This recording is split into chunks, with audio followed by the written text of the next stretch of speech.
Hola, el día de hoy les voy a hablar acerca de la histología del aparato respiratorio. La tráquea es un tubo fibrocartilaginoso de 10 a 11 centímetros de largo del tracto respiratorio inferior. Su función principal es transportar aire hacia y desde los pulmones, proteger el tracto respiratorio al calentar y humedecer el aire, e impulsar partículas extrañas hacia la faringe para su expulsión. Bien, ahora veamos la imagen, que es una sección transversal de la tráquea. Y comenzando desde interno hasta externo, siendo interno el espacio luminal, veremos a la túnica mucosa, seguida por la submucosa, el cartílago y la adventicia. La mucosa está conformada por un epitelio respiratorio pseudoestratificado cilíndrico ciliado con células calciformes. Aquí podremos ver 5 tipos de células diferentes. La primera son las células ciliadas, que son las más abundantes y sus núcleos son alargados con cromatina más o menos laxa y centrales. Su función es el de barrido mucociliar, que sirve como un mecanismo protector importante para la eliminación de partículas inhaladas de los pulmones. Posteriormente podremos ver a las células mucosas. Tienen un aspecto similar al de las células calciformes intestinales y por esta razón a menudo se designan con el mismo nombre. Son las segundas más abundantes y simula ser una zona hipocromática en forma de globo.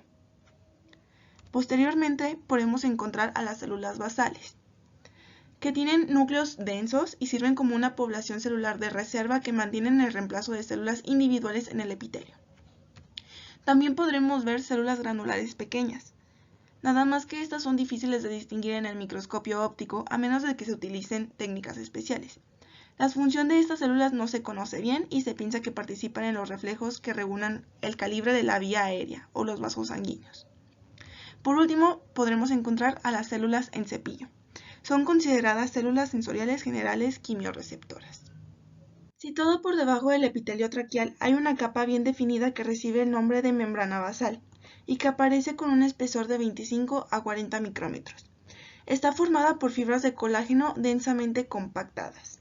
Posteriormente encontraremos a la lámina propia, que consiste en tejido conjuntivo laxo que sostiene el epitelio y que representa el límite entre la mucosa y la submucosa. La submucosa es un tejido conjuntivo laxo, similar al de la lámina propia, lo que dificulta determinar su sitio de inicio.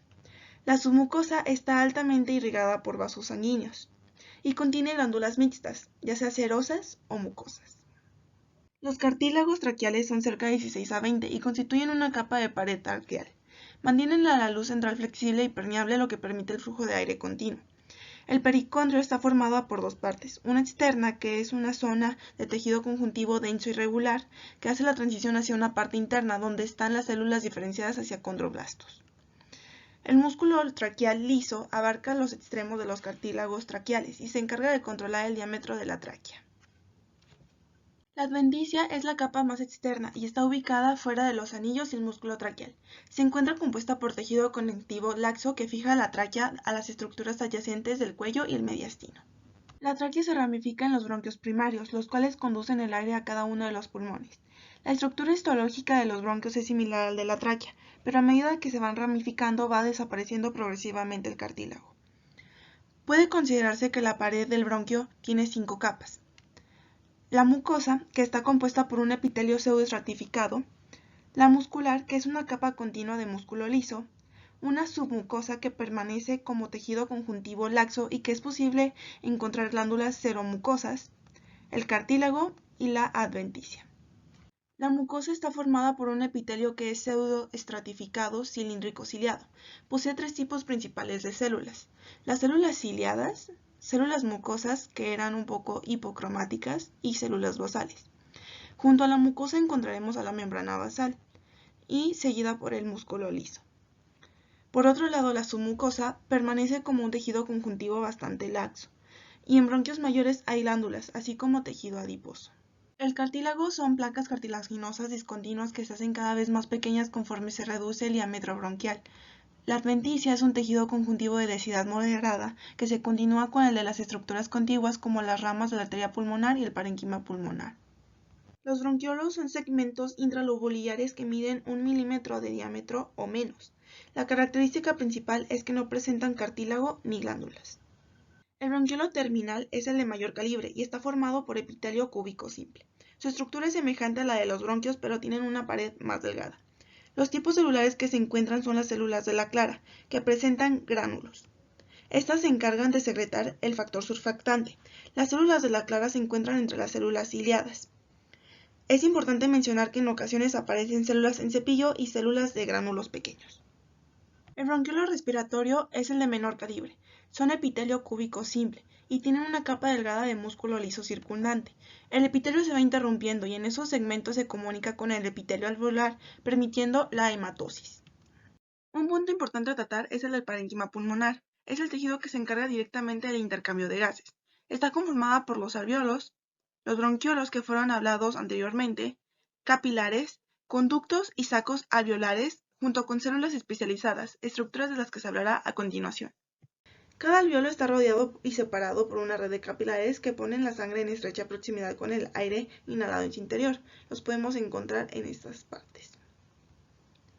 El tejido entre espacios aéreos alveolares adyacentes se denomina tabique intraalveolar. En el epitelio alveolar encontraremos tres diferentes células.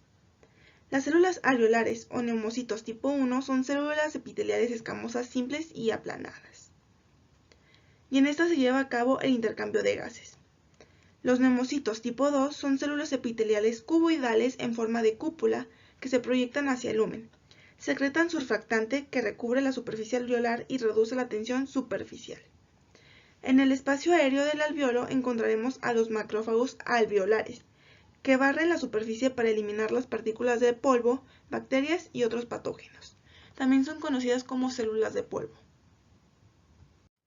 Los conductos alveolares surgen de los bronquiolos respiratorios y son conductos revestidos de alveolos y regiones ocasionales de epitelio cuboidal simple. Por otro lado, los sacos alveolares son espacios esféricos con aberturas hacia múltiples alveolos. Los sacos alveolares pueden estar al final del conducto alveolar, no obstante pueden aparecer en cualquier punto de su longitud. La pleura es una membrana que recubre los pulmones y la pared torácica, e histológicamente está constituida por las siguientes capas. Una capa de células mesoteliales subyacente a ella que encontraremos en esta zona, una capa de tejido conectivo intersticial submesotelial, una capa delgada de tejido elástico interna seguida de otra capa de tejido conectivo intersticial externo y, por último, una gruesa capa de fibras elásticas. Las células mesoteliales en su superficie presentan microvellosidades relacionadas con la filtración y lubricación pleural. Por mi parte esto ha sido todo.